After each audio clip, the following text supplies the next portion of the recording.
ఇదే సందర్భంగా న్యూ మసీద్ దగ్గర ముస్లిం సోదరులందరూ కూడా అల్లాహ్కి ప్రార్థన చేసి అందరూ బాగుండాలి,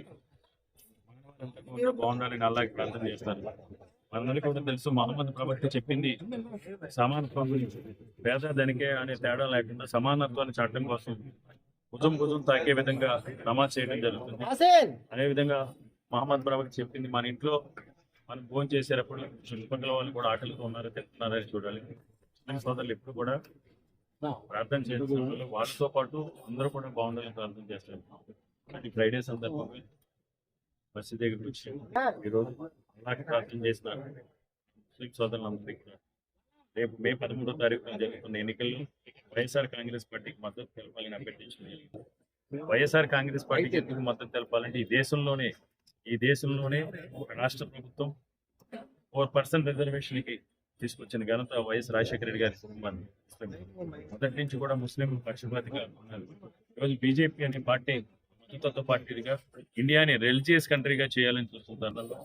ముస్లిం సోదరులందరూ కూడా వైఎస్ఆర్ కాంగ్రెస్ పార్టీకి మద్దతుగా నిలిచి బీజేపీ పార్టీ యొక్క వాళ్ళ విధానాలని, నియంత్రిత విధానాలను తిప్పికొట్టి ప్రతి ముస్లిం సోదరు కూడా ప్రతి ఒక్క ఓటు కూడా కొల్లిపోయి ఉన్నారు.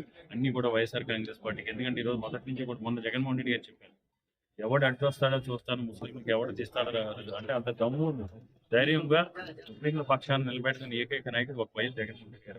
కాబట్టి ముస్లిం సోదరులు విజ్ఞప్తి చేసేది, మీకోసం అంత ధైర్యంగా ఈరోజు ముందుకు వస్తున్న జగన్మోహన్ రెడ్డి గారికి మీ అందరి సంపూర్ణ మద్దతుతో అందరూ కూడా సీలింగ్ ఫ్యాన్ పై ఓటు వేసి వైఎస్ఆర్ కాంగ్రెస్ పార్టీని గెలిపించాలని.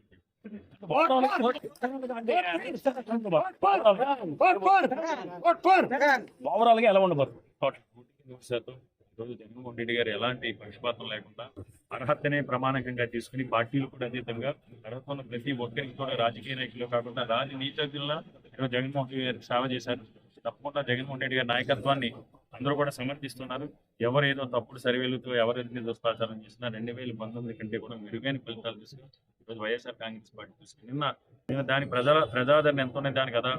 నిన్న TV9కి ఇచ్చిన జగన్మోహన్ రెడ్డి గారు ఇచ్చిన ఇంటర్వ్యూలో ఆ వ్యూస్ చూసాం. ఆ వ్యూస్ చూసినప్పుడే ప్రజలు జగన్మోహన్ రెడ్డి గారికి ఎంత క్రేజ్ ఉందో, జగన్మోహన్ రెడ్డి గారి పట్ల ఎంత అభిమానం ఉందో తెలుస్తుంది.